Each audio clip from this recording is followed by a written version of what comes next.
So God bless you. Thank you for joining me. So the last time I did this in a more thorough presentation was in the springtime, because I do this every year to show you scripturally that Jesus was not crucified on a Friday and resurrected on a Sunday. I've been made fun of for this, but the math doesn't work. So I'm doing an abridged version. So some stuff I kind of just have to skip over just to make this a 2-day abridged version. So SMTW, etc. at the top, that is for the days of the week, but those are all pagan names.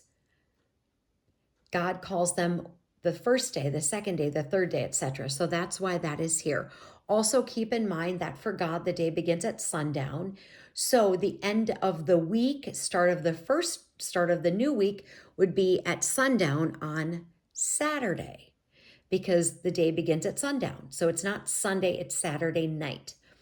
Some passages that I would like you to read. Exodus 12, verse 3, that speaks about when you have to obtain the Passover lamb, and we know Jesus is the Passover lamb.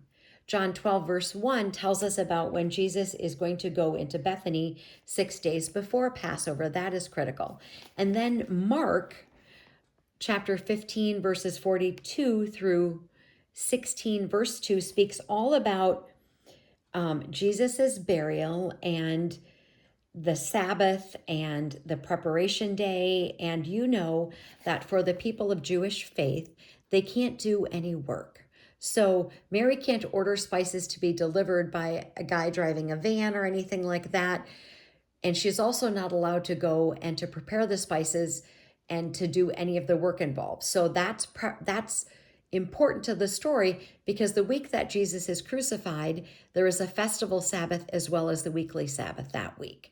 So when we look at the calendar, we know that Passover is the 14th of Nisan. God tells us that in his word, and that is the month in which Passover is.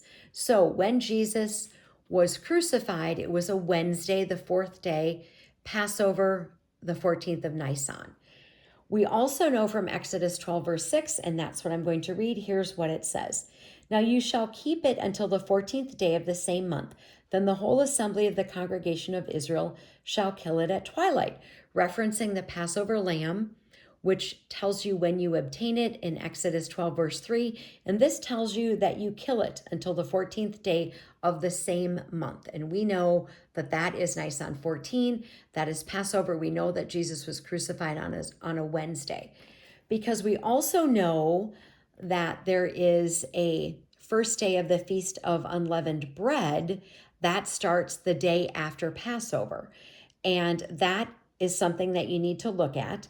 So in Exodus 12, and actually I don't see it written here, I didn't write it down, but Exodus 12, verse 17 says this: So you shall observe the Feast of Unleavened Bread, for on this day I will have brought your armies out of the land of Egypt.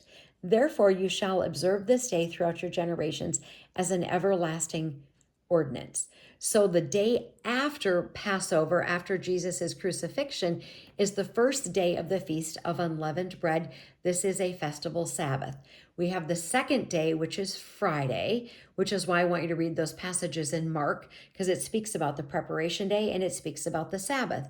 Then we have the weekly Sabbath, which we know God designated for Saturday the Sabbath. This is the third day of the Feast of Unleavened Bread, and then Jesus would be resurrected at sundown on Saturday.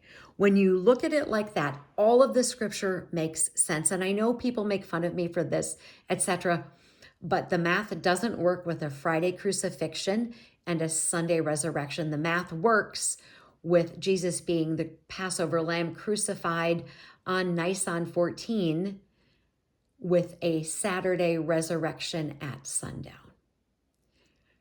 Armor up, we ride at dawn. May God bless you as always. Have a great day.